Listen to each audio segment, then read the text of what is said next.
You're at the Faculty Factory Podcast, and I'm Kim Skorupski at the University of Texas Medical Branch in Galveston, Texas. Dr. Jenny Mladenovic. Hi, Jenny. Hi, Kim. Folks, if you don't know Dr. Mladenovic, you're about to be blown away. We all know her. She is, again, a foundation, a pillar of our field. Who is she? So, Jenny is an AOA graduate of the University of Washington, trained in internal medicine and hematology at Johns Hopkins Hospital, whoop whoop, Stanford University, and the University of Washington. For 18 years, she had an NIH VA-funded laboratory focused on hematopoietic cell differentiation. Nationally, she held leadership roles in the APM, ABIM, ABMS, ASH, ACGME, and SUSME, all the letters. She holds an MBA from the University of Miami and is a certified mediator. She and her husband of 44 years have 4 kids. She was the president of the Foundation for the Advancement of International Medical Education and Research. She serves as a senior advisor of the Lasker Foundation. Let's see, she was chair, built a hospital, built a medical school. She came up with CWAMS. She's currently the president CEO of CWAMS. What is that? The Center for Women in Academic Medicine and Science, and the chair founder of the GEMS Alliance. And a lot of you have heard from Famer. She's also the Famer builder. She does all the things. She was previously executive vice president and provost at Oregon Health Sciences University. I'm exhausted. I think this is the longest introduction I've ever done of anybody. Senior associate dean at 2 institutions, chair, chief of medicine, on and on and on and on. Let me tell people why you're here, but for, of course, your generosity. But my boss, the provost here at UTMB, Dr. Susan Chubinskaya, and I ran into each other a couple months ago, and she said, "Oh my gosh, I was just on this amazing webinar." And I'm like, "Really? What was it about?" And she's like, "Well," and she started talking. It was Dr. Jenny Mladenovic. I'm like, "I was on that same webinar. It was incredible." And she said, "We have to get her here. You have to get her on the podcast." I said, "No kidding." So it was really, I don't know how many hundreds of people were on that webinar that the AAMC put out, but you're about to get your own personal experience with what we learned and what blew our socks off. So I'm sorry, I'm going to be quiet, Jenny. Back to you. You're amazing. So, what we talked about was something that was a big black hole when I was going through my career. And so I thought it was a wonderful opportunity to try to talk about what it means to consider one of these senior academic roles. And I will be really honest in saying that when I was first called to be provost, I actually had to look up and say, what does a provost do? And this is after being on the faculty for years and actually interacting with my provost. So I think it became clear to me that, these university structures and the competencies for roles is really likely a black box for many people. And since it is such an important time to lead, I thought that this was just an opportunity to talk about those roles and how we get there. Yeah, you're absolutely right. This highly matrix complex systems of academic health have done nothing but get more complicated.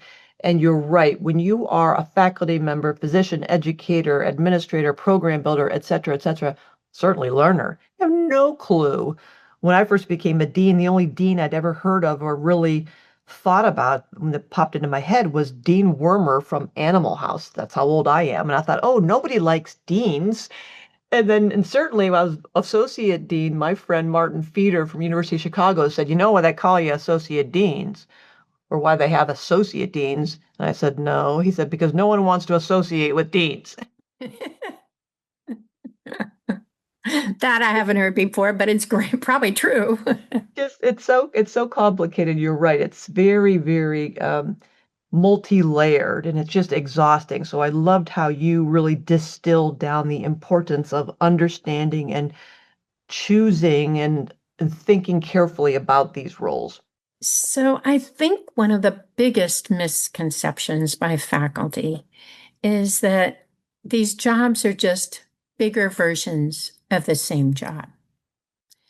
And I think that that's one of the aspects of these roles. You know, we have for many years think in this hierarchy. And for me, it was not about the hierarchy. It was more about everybody's role is different and we're all colleagues. For instance, I was not I was not a very good scientist. I can't do that work well. I can't build a laboratory, but I can build programs. And so people have different skill sets in academia.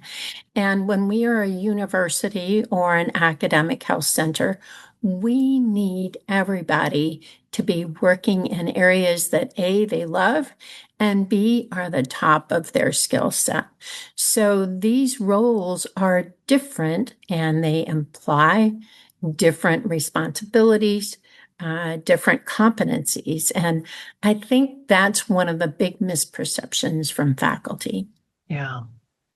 Yeah. So how do we go set about educate from the leader's perspective, educating faculty about what is leadership, what are the possibilities, what do those jobs and roles entail? Because I'm a builder of leadership programs, and you're right, Jenny. I think when I we build, many of us around the country, around the world, offer programs and resources to faculty members. We have this general framework of competencies, so emotional intelligence and personality preferences and communication and negotiation and team building.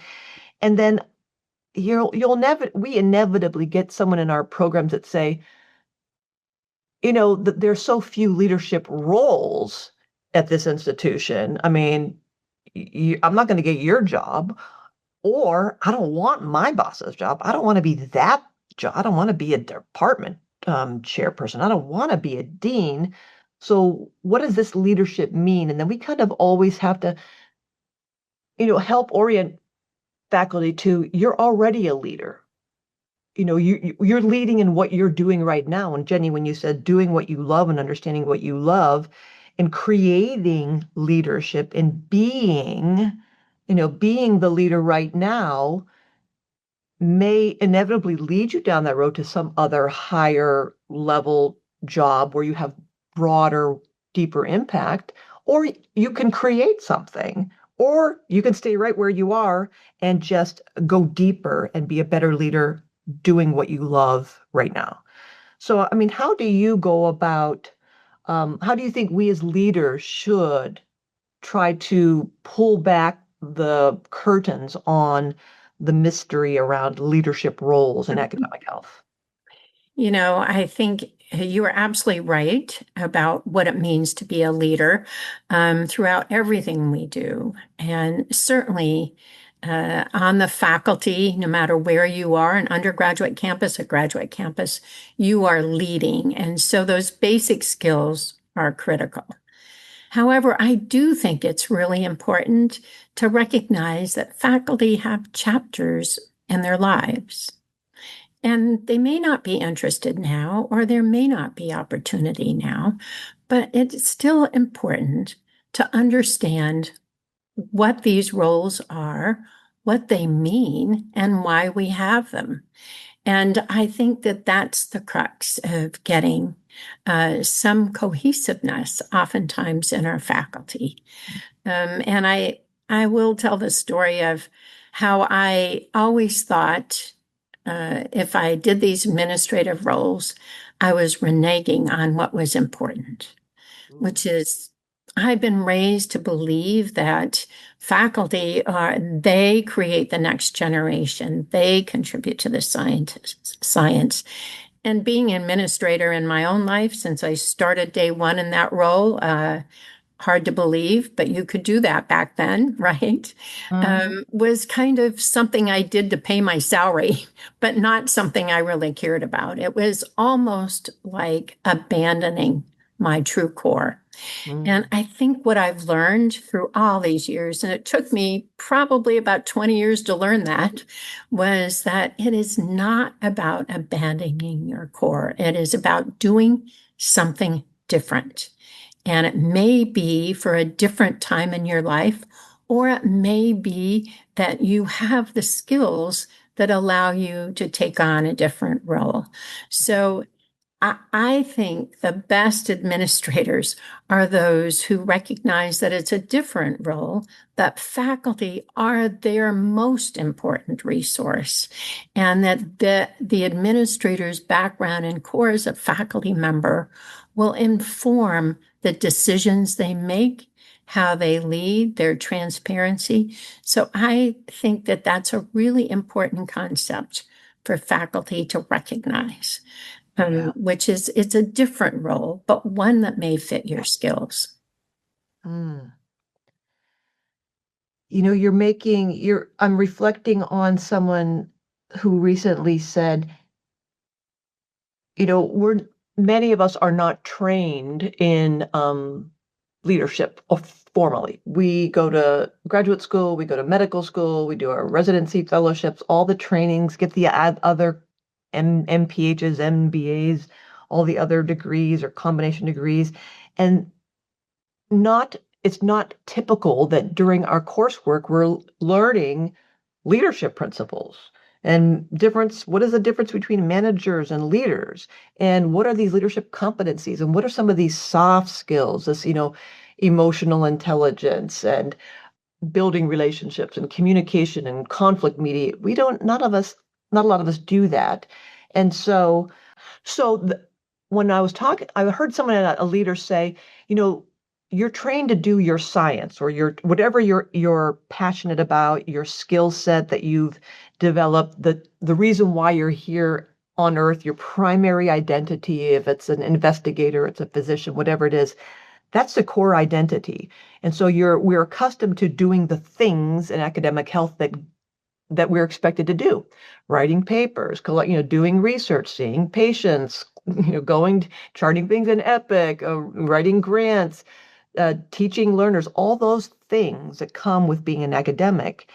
And we sometimes find ourselves as division directors, department chairs, and deans and provosts, and think, well, what got me there will get me here, and has obviously gotten me here. I mean, they wouldn't have asked me to do this thing if I don't have some kind of credibility with what I've been doing.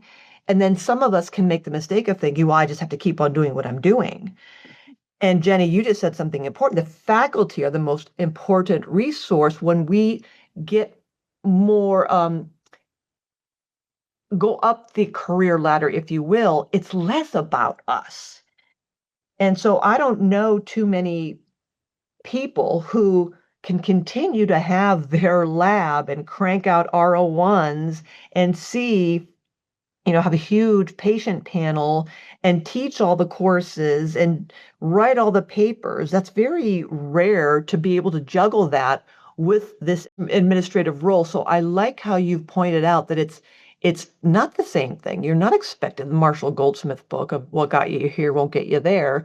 It is different, and it's not bad. It's that this is you leveling up using all that experience and all that wisdom and all that passion and pouring it into faculty to help them do all those things. I think you've said several really very important things, which is that what got you to your first level is not necessarily what's needed when you lead a large institution.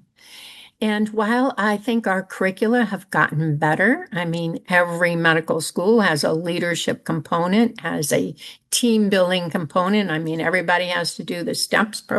I mean, we have given in to understanding that as a physician or a scientist, you need those soft skills, but you need more than that when you take on responsibilities for large numbers of people. And I think that, again, it is critically important to understand that Just because you could write a lot of papers doesn't mean that you can run a hospital or even that you are the best leader for this time. I think we have finally changed. By that, I mean we recognize that there are differences in what people do, and that just because you had a title as chair of medicine doesn't mean that you will be a superb dean, number one. And number two, different institutions need different things in their leadership. So I think we have started to recognize that. We can see that in some of the backgrounds of people who rise to leadership positions, but we've also recognized that not everybody wants to do those jobs. So we have to first know what those jobs are. And if we would like to do those jobs, they're not going to happen by magic. Right? It's just not going to happen one day that you're all of a sudden going to have some financial acumen if you've never been involved in any of those things. So I think, again, it's important to understand why those roles are different, to understand why we need all these roles at different times in different institutions, and to understand if I want one of those roles or think I might want one of those roles, how do I figure this out? And what kinds of competencies do I need to go after?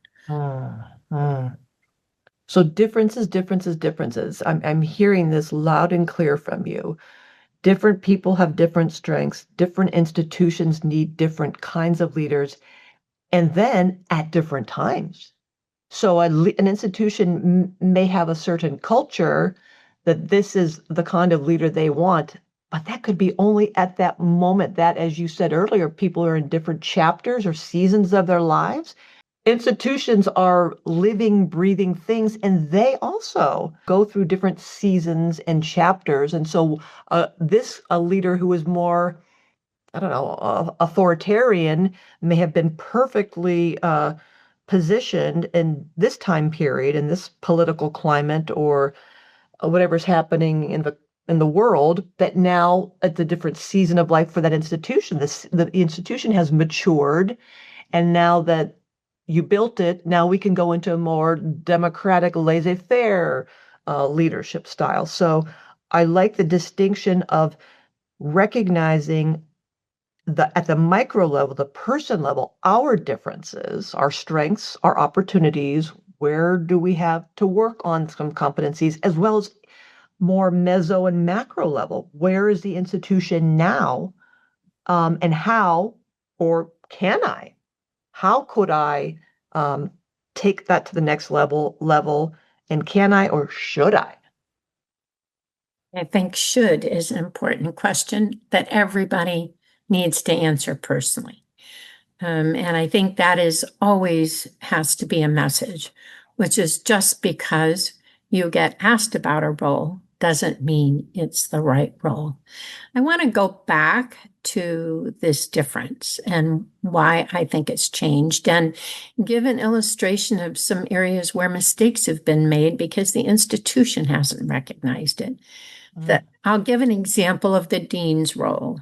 For many years, the dean was a scientist who had a very long CV. They might keep their lab going, but then they would also assume the leadership of the practice plan and the hospital, right? And they were known, right, for that. And that was for many years. It was very difficult to break into that culture. But as new schools have come about, as we understand that there are community-based schools, there are research-intensive schools, those need different skill sets. And so we see the dean now, in some instances, having a very strong educational portfolio and not a science portfolio. Leadership, yes. Charisma and operational discipline, yes. But do they have a CV of 300 science papers? No, because the reality is we know that the triple died about 40 years ago. We've taken a while to understand that, but we now understand that much better than we did in the past. And so you can see deans coming from different backgrounds. I'm reminded of a new medical school that hired a somebody in my area, which it was a hematologist who was a clear basic scientist. And because they thought by hiring a basic science person, they would actually build a huge science, because everybody believes that their school is judged on how much research money they bring in. And it takes a while to educate leaders and boards about really, you need the school for your time, your students, and your community, not for somebody else's. So this poor person who was brilliant, had an amazing career, but was a poor fit for the institution. They were miserable. And I think, there are lots of stories about that. So the fit is really important for the culture, the individual, and as you said so rightfully, the time. Can you give us some insight, Jenny, in let me flip this around from leaders or institutions looking for the right person. Let's turn it around to most of our listeners around the world who are faculty and leaders. Sure. What would you say to them about what work do you need to do to ascertain fit for your next level, your next role, be it in your own institution or elsewhere?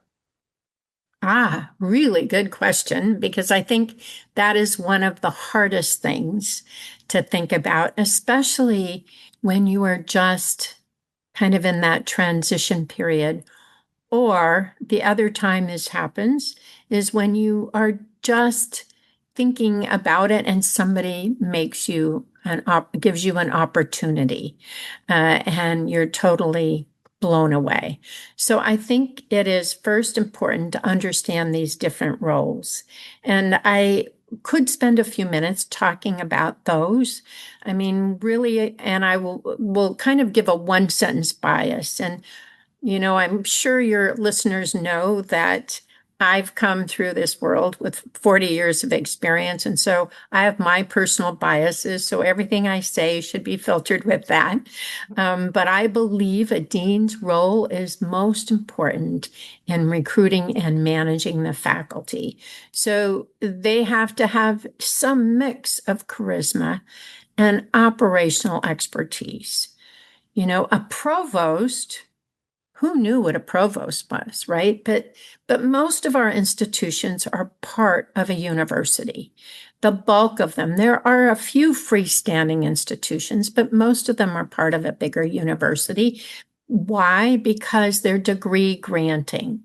And that is easier when you're part of a university. So if you're part of a university, virtually all universities, even small college campuses or small institutions, have a provost. And the provost is really in charge of the academic mission of all the schools, not just the medical school, but all the schools. And some of the time that includes things like architecture. And other times it really only includes 6 health sciences school like I had. So it varies, but the provost is responsible for the academic missions, usually the budget and how that budget goes, right? And various and sundry other things.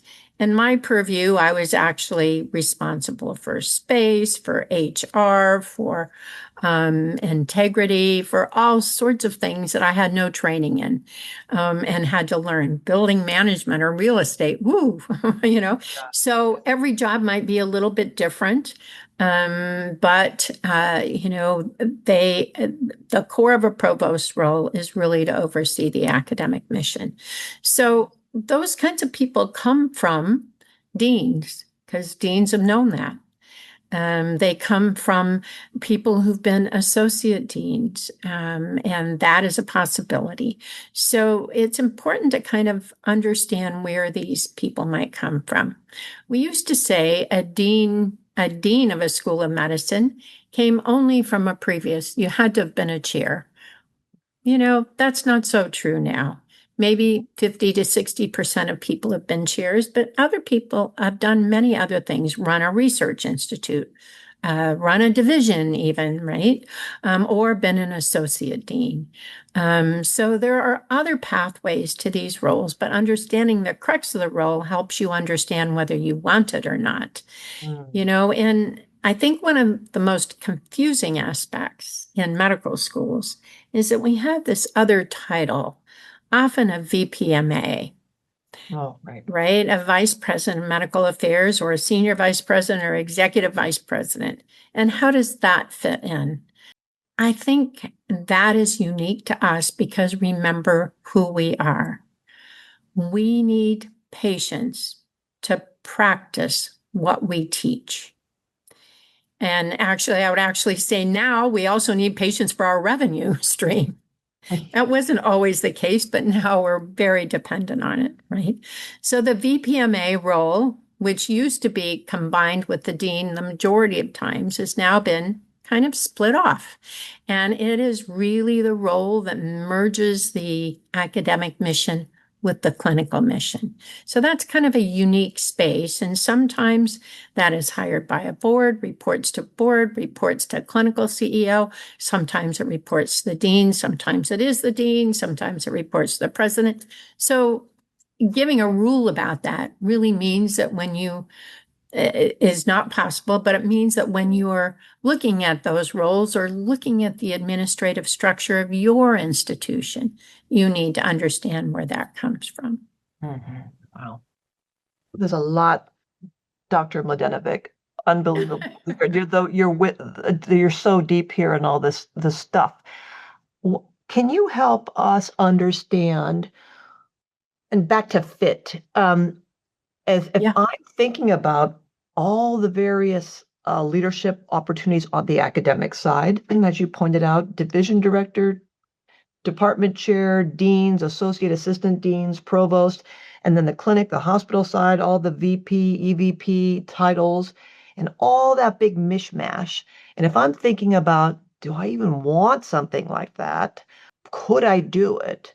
Where are my strengths? Where are my weaknesses? What are the competencies I'd have to learn? I don't know anything about building management or libraries or integrity.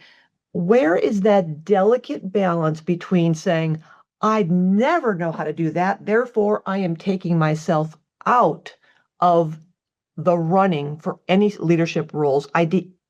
What I'm trying to get at is people who are very much imposter phenomenon versus going the opposite end, going, I can do that. I know my chair. I can do what she does. I know the EVP. That's easy. Where is the humility? Where's that waltz between being humble, but also not to the detriment of like, I could never do that? How does one find that confidence to say maybe, but also the wisdom to say, I don't need to know all those things. They're obviously people who are experts who would be working with me to do those things. I would just surround myself with the people who are currently doing that stuff really well and or recruit the people who do it well. So how do you help people gain the confidence that they don't have to know it all to do it, but also don't be so arrogant to think you could do anything? Well, I love that because as you may or may not know, and I'm sure you know, there is a gender difference in that approach. And so the reality is that there is no perfect job and you will never know everything going into a job. So once you start with that, it makes it a little easier. And then I think that there are some skills that you may or may not have that you can obtain. I doubt that there is a job around in a leadership role where you don't have to understand some finances. You don't have to run them. You may not need to even manage all of them, but you need to understand them and you need to have confidence that the people giving you the information are giving you the correct information. So you know, in this day and age, you cannot ignore Hmm. that competency, nor the competency of some operational discipline. Mm, So it's great to have strategy and to be a strategic thinker. That's really fun. But if you want to see your strategies come to fruition or your, right, or have the programs that you care about so deeply, you got to have some ability to operationalize. mhm, So I think those things are important, and there is no way that you can manage without communication skills. mm, And yes, one-on-one communication is important, broader communication is important. And these things that I just mentioned now, you can gain. You can gain support.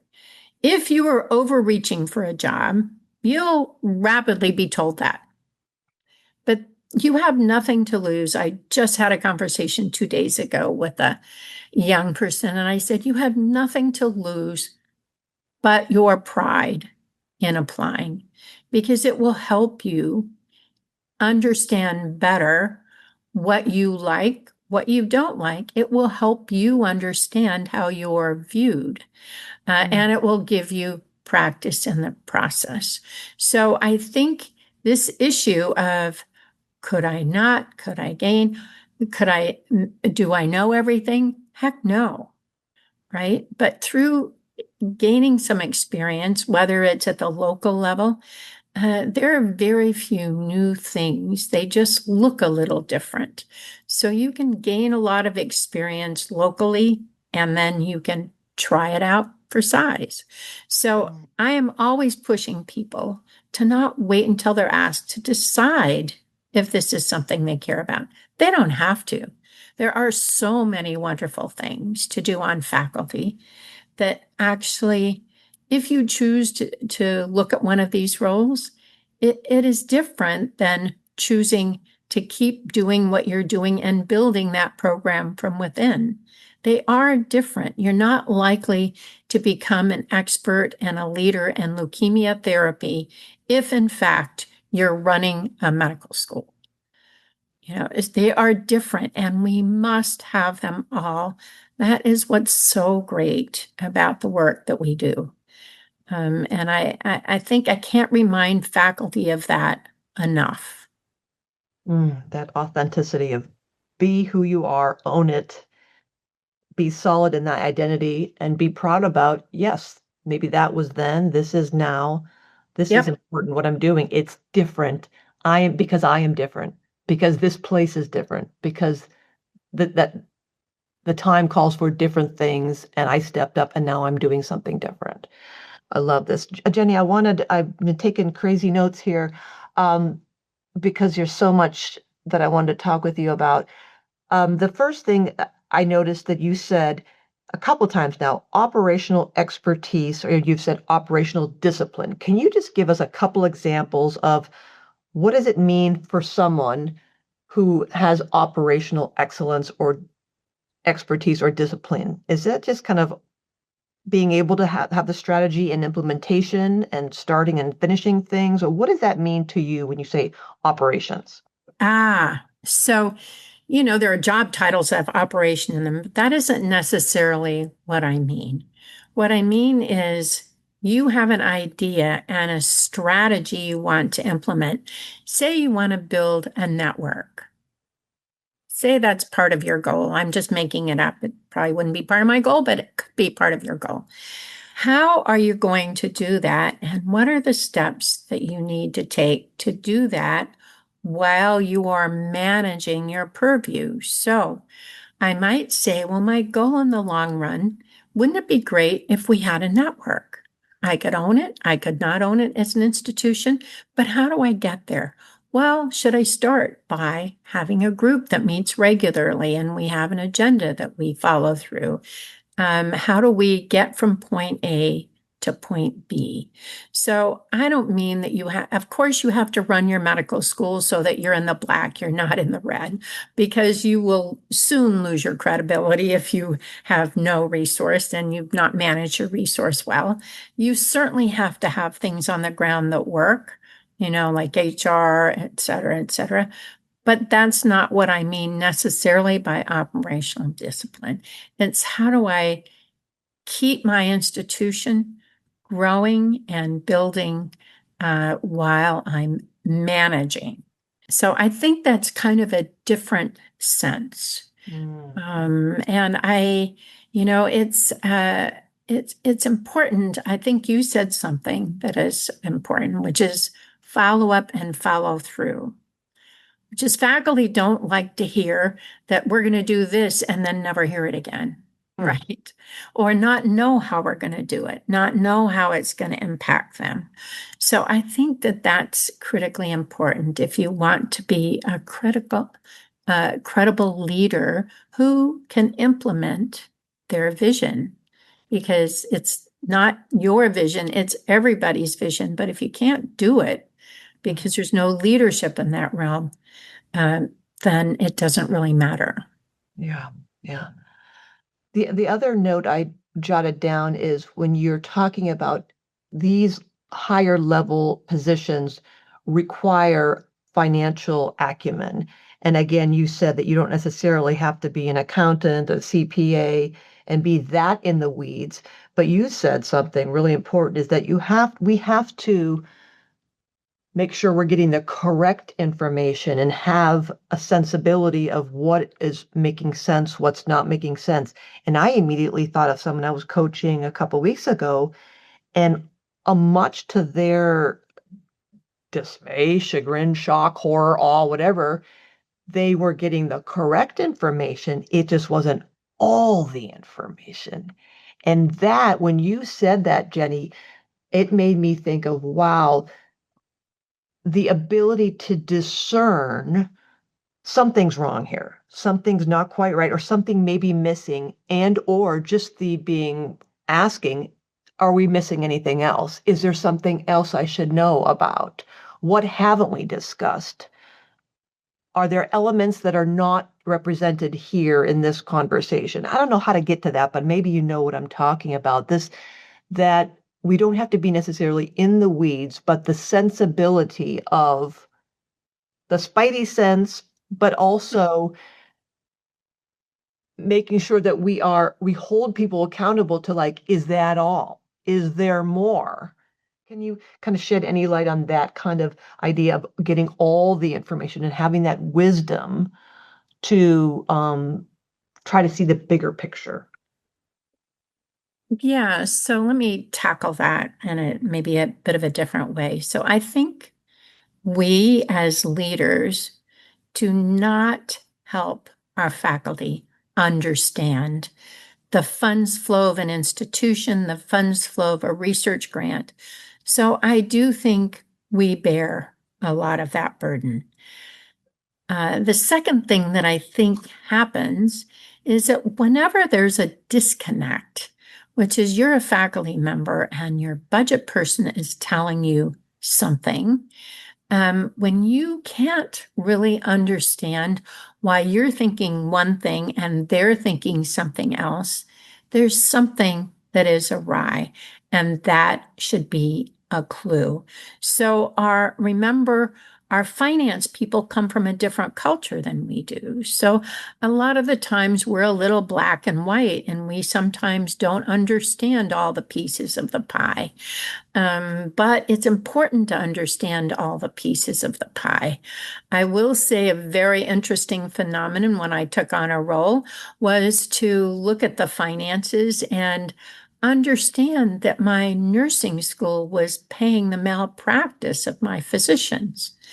And it took a while to untangle that, right? Oh, But it was hidden, and it wasn't purposeful. It can be hidden in ways that you're not even sure about. So I think there's a lot, and the bottom line is you have to ask questions respectfully. Do mm, you need an MBA? No, we should not need an MBA. And every faculty member should have some idea where their salary comes from and where their resources come from. And then you can build on that as you get to leadership. And I dare say that wouldn't be the first faculty member who's gone on to leadership because they wanted to change that particular portion of the finances. So I think, it's a two-sided coin. Faculty can learn about this by getting on finance committees, even in their division, right? By asking questions about their own salary. So they can accumulate knowledge. It doesn't happen black and white overnight, but they can accumulate knowledge over time. And I think this whole discussion of indirect costs nationally has been an aha moment for a number of faculty. And so I think that that is part of our responsibility as leaders, but it is also part of us as faculty, especially if we want to approach senior roles. Oh, financial savvy, organizational savvy. I like when you said that word, that savvy. That's what that is. That is just this something that you don't necessarily read a book about. How do I learn my organization's savvy, or how can I be organizationally savvy? It's because it's unique. It's unique to the culture, to the time, to the season, to where you are, to how you can take information in, to what's happening. So it's so nuanced and specific, and really that's something that AI, I love. I love it that AI will never be able to replace that human experiential component of that, the human complexity that we can ascertain by listening and learning and asking curious questions, get at the subtleties of how this is the way we've always presented this spreadsheet. We're not being, opaque. It's very transparent, but it's that kind of, it's different for us here. And so that really compels all of us on all sides to take a moment, take a beat, and try to look at the big picture. And, Dr. Mladenovic, Jenny, you also made me think of something earlier you said that I think is maybe so important to our early career. Actually, not going to say early, all along the continuum of the career here, is that don't necessarily be afraid or dissuaded from leadership positions, because if anything, it's the learning experience and the process of going through it. And you're making me think it's just kind of like promotion. When we go up for promotion, it's almost like a part-time job for many of us. We have to assemble our portfolio, go through our CV, keep track of everything. We oftentimes write our letters, write our chair's letters. We assemble, we put the whole dossier together, and we go through various levels of committees and conversations and talking with our mentors. What happens during that process? We learn a lot about ourselves in trying to craft that narrative, the story of my life. Who am I? Where have I been? Where am I going? And even like the annual review process, when you kind of reflect, where have I been? Where am I going? And then you get the feedback from the mentors, and the committees come back, and your letters of reference and recommendation and the referees. You get this sense of readiness and preparation. So all that process of trying to elevate yourself through promotion, similarly, the process of just like you read the criteria for promotion, reading the criteria for this new job when it's posted, going through, if relevant, a search firm, like, talking to the search firm folks, talking to friends and colleagues. Should I go to Florida? Should I go to Colorado? And hearing what they're saying, then doing the Zoom or the phone interview screening, and then if you're invited to the airport, interview, and then the on-site, all of those stages, it's the same kind of a or similar process of where you're learning about yourself and learning about what they're looking for, hence that fit. So I guess I was kind of comparing or thinking about both those processes, big monumental transitional moments in our lives, that you've done this already. If you're listening to this, don't be scared. You've done this kind of vetting, even when you put your papers up to be, published, or your grants. Get vetted and screened. So you've done this. This is not something to be terrified by. Worst case scenario, no, we don't want your paper. No, we don't want you to be our next president. No, we didn't want you to be a professor. And you go back and you kind of lick your wounds and you revise and resubmit or reapply, right? You are so right. And I think if anybody thinks they get their first job that they've applied for a search firm, they're sadly mistaken. People take much longer to find the right fit. And you may not even know it's the right fit until the very end. And that is always critically important. And I would say going through the process sometimes helps you discover something that is more important for you, which is no, you don't want to do this role. You thought you did, or you wanted to try it on.